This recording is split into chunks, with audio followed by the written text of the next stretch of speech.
नमस्कार, मैं हूं शशि। आइए झारखंड के टॉप 25 प्रमुख खबर जानते हैं। भारत पाक सीमा पर मिली 150 मीटर लंबी सुरंग। भारत पाकिस्तान अंतर्राष्ट्रीय सीमा पर लगे बाढ़ के नीचे सुरंग का पता चला है। शनिवार को अधिकारियों ने बताया कि सीमा बल ने जम्मू में अंतर्राष्ट्रीय सीमा पर सुरंग का पता लगाया। इसके बाद इलाके में सर्च ऑपरेशन तेजी कर दिया गया है। बताया जाता है कि इन सुरंगों के जरिए भारतीय सीमा में घुसपैठ की जाती है, जबकि आतंकी गतिविधियों के लिए भी सुरंग के इस्तेमाल की बात सामने आई है। बीएसएफ आईजी के मुताबिक जीरो लाइन से करीब 150 मीटर तक सुरंग बनी हुई है।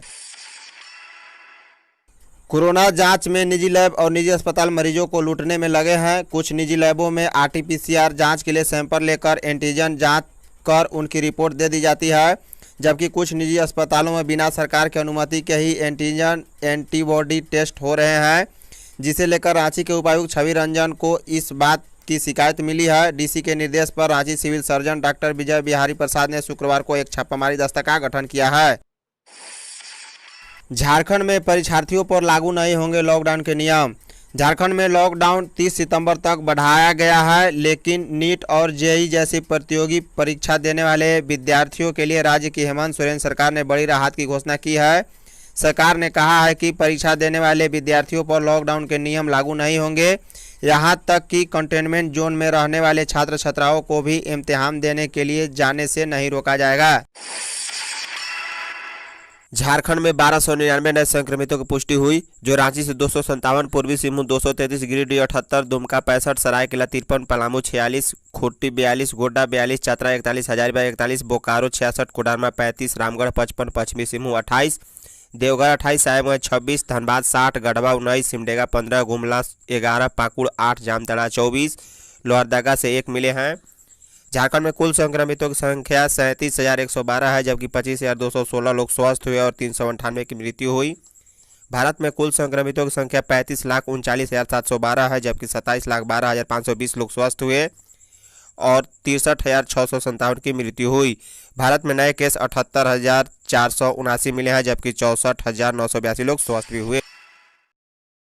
राज्य में शनिवार को 8 की मौत हुई है, जो पूर्वी सिंहभूम से 3, चतरा, पलामू, सिमडेगा, रांची, पश्चिमी सिंहभूम से 1 की मौत हुई है। राज्य में 958 मरीज स्वस्थ भी हुए हैं। एक्टिव केस इस प्रकार हैं: रांची 3076, पूर्वी सिंहभूम 2431, रामगढ़ 543, हजारीबाग 512, धनबाद 506, बोकारो 498, कोडरमा 387, गिरिडीह 333, गढ़वा 320, लातेहार 308, पश्चिमी सिंहभूम 292, साहेबगंज 285, सरायकेला 285, पलामू 219, खूंटी 216, दुमका 206, सिमडेगा 199, गुमला 179, देवघर 166, चतरा 160, जामताड़ा 115, लोहरदगा 107, गोड्डा 88, पाकुड़ 84 मरीज एक्टिव हैं। झारखंड में पश्चिमी सिंहभूम में पुलिस नक्सली मुठभेड़। पश्चिमी सिंहभूम जिला के गुदड़ी थाना अंतर्गत जामताई गांव के चाईबासा पोडाहार जंगल में पीएलएफआई उग्रवादी के साथ कोबरा सीआरपीएफ व जिला पुलिस बल के जवानों के बीच मुठभेड़ हुई। जवानों के साथ उग्रवादियों की हुई मुठभेड़ में सनीचरा दस्ता का नाम दिया जा रहा है।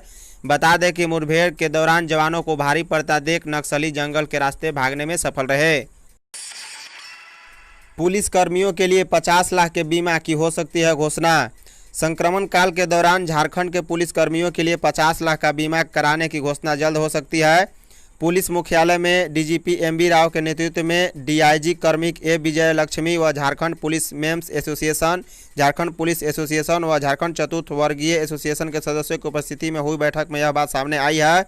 बता दें कि डीजीपी ने एसोसिएशन के सदस्यों को बताया कि पुलिस कर्मियों को कोरोना काल में 50 लाख का बीमा लाभ देने की घोषणा मुख्यमंत्री जल्द करेंगे। झारखंड के तीरंदाजी कोच धर्मेंद्र तिवारी को द्रोणाचार्य व अतनु दास को अर्जुन अवार्ड मिला। झारखंड के तीरंदाजी कोच धर्मेंद्र तिवारी को द्रोणाचार्य व तीरंदाज अतनु दास को अर्जुन अवार्ड मिला। पहली बार खिलाड़ियों को वर्चुअल राष्ट्रीय खेल पुरस्कार से सम्मानित किया गया। बता दें कि भारत के राष्ट्रपति रामनाथ कोविंद ने कोरोना महामारी के कारण ऑनलाइन आयोजित किए गए समारोह में शानदार प्रदर्शन करने वाले देश के खिलाड़ियों को राष्ट्रीय खेल पुरस्कार से सम्मानित किया। आपको बता दें कि राष्ट्रीय खेल दिवस पर झारखंड के तीरंदाजी कोच धर्मेंद्र तिवारी को कोलकाता में ऑनलाइन द्रोणाचार्य अवार्ड दिया गया। बिजली दर वृद्धि पर उपभोक्ता आपत्ति दर्ज कराएं। राज्य में बिजली दर बढ़ोतरी के संबंध में उपभोक्ता 2 सितंबर तक अपनी आपत्ति दे सकेंगे। इसके बाद झारखंड राज्य विद्युत नियामक आयोग इस पर निर्णय लेगा। इस बीच आयोग के उत्पादन, वितरण और दर निर्धारण संबंधी नियमावली पर भी लोगों से सुझाव मांगे गए हैं। अनलॉक 4.0 झारखंड में बस, शॉपिंग मॉल, होटल, सैलून खुलेंगे। राज्य सरकार ने शुक्रवार को कई सेवाओं में छूट के साथ राज्य में लॉकडाउन की अवधि 30 सितंबर तक बढ़ाने की घोषणा की है। इस संबंध में मुख्य सचिव के हस्ताक्षर से आदेश जारी कर दिया गया है। इस आदेश के तहत परीक्षार्थियों को लॉकडाउन के दौरान विभिन्न तरह के प्रतिबंधों से मुक्त रखा गया है। बता दें कि जिन क्षेत्रों को खोलने की इजाजत दी गई है वहां पर केंद्र और राज्य सरकार के दिशा निर्देश का पालन करना अनिवार्य होगा। नियम की अनदेखी करने वाले पर दंडात्मक कार्रवाई भी होगी। 1 सितंबर से मिलने वाले छूट इस प्रकार हैं। राज्य के अंदर बसों का परिचालन परिवहन विभाग की शर्तों के अनुरूप होने लगेगा। होटल, लॉज, गेस्ट हाउस, धर्मशाला, रेस्टोरेंट और शॉपिंग मॉल खुलेंगे। गाइडलाइन के अनुसार सैलून व ब्यूटी पार्लर को भी खोलने की अनुमति दे दी गई है। शादी समारोह में अधिकतम 50 और अंतिम संस्कार में अधिकतम 20 व्यक्ति शामिल। झारखंड सरकार ने कंटेनमेंट जोन के बाहर बस सेवा शुरू करने की अनुमति दे दी है। शुक्रवार को जारी निर्देश में बताया गया है कि सार्वजनिक परिवहन शुरू होने के बाद बस मालिकों, यात्रियों, बस के ड्राइवर और कंडक्टर को कई शर्तों का पालन करना होगा। विभाग ने 26 नियम बनाए हैं। आपको बता दें कि झारखंड सरकार के परिवहन विभाग ने कहा है कि किसी कोरोना पॉजिटिव व्यक्ति को बस में यात्रा करने की अनुमति नहीं होगी। बस में यात्रा करने वालों के लिए मास्क या फेस कवर और ग्लव्स लगाना अनिवार्य होगा। साथ ही साथ लोग फेस शील्ड भी लगा सकते हैं। ड्राइवर और कंडक्टर के लिए मास्क के साथ फेस शील्ड पहनना अनिवार्य होगा। बस में यात्रियों को सोशल डिस्टेंसिंग का पालन करना होगा। अनलॉक 4.0 केंद्र सरकार ने जारी की गाइडलाइन। केंद्र सरकार की ओर से अनलॉक 4.0 को लेकर गाइडलाइन जारी कर दिया गया है। अनलॉक 4 के निर्देश 30 सितंबर तक जारी रहेंगे।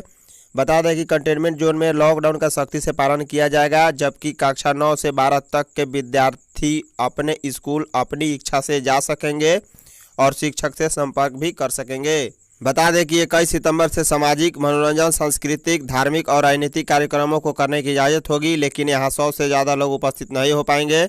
दिशा निर्देश के अनुसार इस तरह के कार्यक्रम में मास्क पहनना अनिवार्य होगा। मुख्यमंत्री हेमंत सोरेन ने राज्यपाल से की मुलाकात, कर्मा पर्व की दी बधाई। मुख्यमंत्री हेमंत सोरेन ने शनिवार को राजभवन में राज्यपाल द्रौपदी मुर्मू से मुलाकात की। इस शिष्टाचार भेंट के क्रम में दोनों ने एक दूसरे को करम पर्व की बधाई दी। मुख्यमंत्री ने इस क्रम में कोरोना के प्रसार पर नियंत्रण हेतु राज्य सरकार द्वारा किए जा रहे प्रयासों की भी जानकारी राज्यपाल को दी। बस किराया 25% तक बढ़ेगा। बसों में आवागमन के लिए जारी दिशा निर्देश के बाद झारखंड बस ओनर्स एसोसिएशन ने भाड़ा बढ़ाए जाने की संकेत दे दिए हैं। संगठन के अध्यक्ष ने कहा कि जब लॉकडाउन शुरू हुआ था तो डीजल की कीमत 62 के आसपास थी, अब 80 के करीब हो गई है। उन्होंने कहा कि हम भाड़ा दोगुना तो नहीं करेंगे, लेकिन इतना जरूर बढ़ाएंगे कि अब घर से नहीं लगाना पड़े। मनरेगा योजना से गांव में खुशहाली, पलामू मनरेगा आयुक्त। मनरेगा योजना से गांव की प्रगति होगी। गांव के ग्राम सभा में सारी शक्ति है। ग्राम सभा को समाज के प्रति उत्तरदायी, जवाबदेह एवं पारदर्शी होकर योजनाओं का चुनाव करना होगा। मनरेगा के असली मालिक गांव के लोग हैं। ग्राम सभा में वैसी योजनाओं का चयन करें जो आपके सामुदायिक फायदे की हो, काम की मांग करें और मन लगाकर काम करें। मनरेगा की सफलता तभी है जब गांव की गरीबी दूर होगी।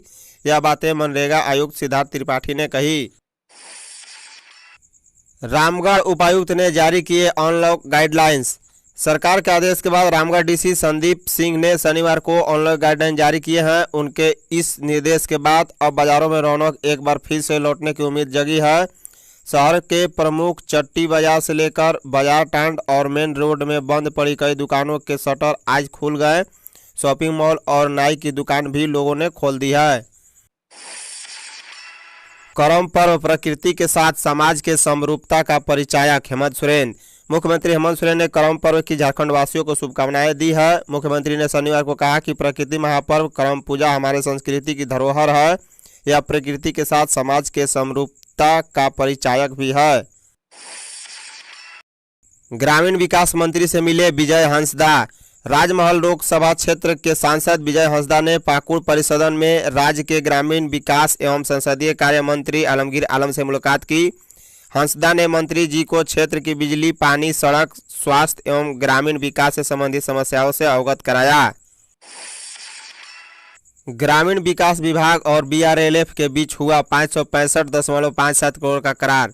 कृषि संसाधन विकसित कर ग्रामीण अर्थव्यवस्था को गति देने के उद्देश्य से झारखंड सरकार के ग्रामीण विकास विभाग और बीआरएलएफ के बीच शुक्रवार को करार किया गया। मनरेगा आधारित वाटरशेड विकास परियोजना के कार्यान्वयन के लिए वीडियो कॉन्फ्रेंसिंग के माध्यम से समझौता पत्र पर हस्ताक्षर किए गए। स्थिति बिगड़ी तो फिर करेंगे पूर्ण लॉकडाउन। मुख्यमंत्री हेमंत सोरेन ने कहा है कि झारखंड में अनलॉक का अगला चरण आरंभ हो गया है, लेकिन कोरोना संक्रमण की स्थिति बिगड़ेगी तो फिर से दी गई छूट को सीमित कर पाबंदियां बढ़ाई जाएगी। जरूरत पड़ने पर पूर्ण लॉकडाउन भी लागू किया जाएगा। पारा शिक्षकों को शिक्षक दिवस पर मिले तोहफा। एकीकृत पारा शिक्षक संघर्ष मोर्चा ने शनिवार को शिक्षा मंत्री जगन्नाथ महतो से मुलाकात की। मोर्चा ने शिक्षा मंत्री को ज्ञापन देते हुए शिक्षक दिवस के दिन 5 सितंबर को पारा शिक्षकों को वेतनमान और स्थायीकरण का तोहफा देने की अपील की है। इस पर शिक्षा मंत्री जगन्नाथ महतो ने कहा कि कोरोना संक्रमण की वजह से पारा शिक्षकों के स्थायीकरण और वेतनमान में थोड़ा विलम्ब हो रहा। पारा शिक्षक धैर्य रखे। 17 साल से जो जंग पारा शिक्षक ने लड़ी है उनका परिणाम सुखद होगा।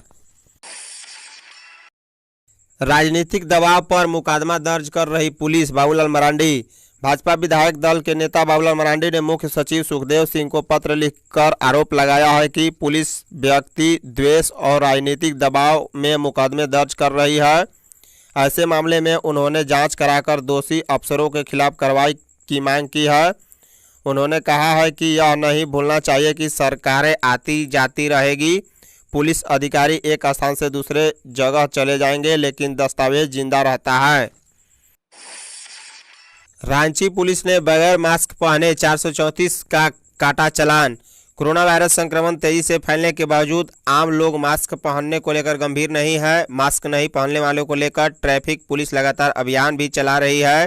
रांची ट्रैफिक पुलिस ने शहर के विभिन्न चौक चौराहे पर अभियान चलाकर 434 लोगों से फाइन की वसूली की। बता दें कि 2,17,000 रुपये की वसूली पुलिस कर चुकी है। अवकाश के दिन भी मुख्यालय से पुलिसकर्मियों के बाहर जाने पर रोक। झारखंड सीआईडी मुख्यालय समेत अन्य पुलिस कार्यालयों में शनिवार व रविवार को अवकाश होता है। सीआईडी मुख्यालय में कोरोना संक्रमित पुलिसकर्मियों के लगातार मिलने के बाद नया आदेश जारी हुआ है। आदेश के मुताबिक अवकाश के दिनों में मुख्यालय से बाहर जाने पर पूरी तरह रोक लगाई गई है। यदि आप चैनल पर नए हो तो चैनल को सब्सक्राइब कर बॉल का बेल आइकन दबाइए। साथ ही साथ वीडियो को एक लाइक कर अपने दोस्तों को व्हाट्सएप, फेसबुक, ट्विटर, इंस्टाग्राम पर शेयर करें। आप कमेंट में अपना सुझाव दे सकते हैं। Thank you.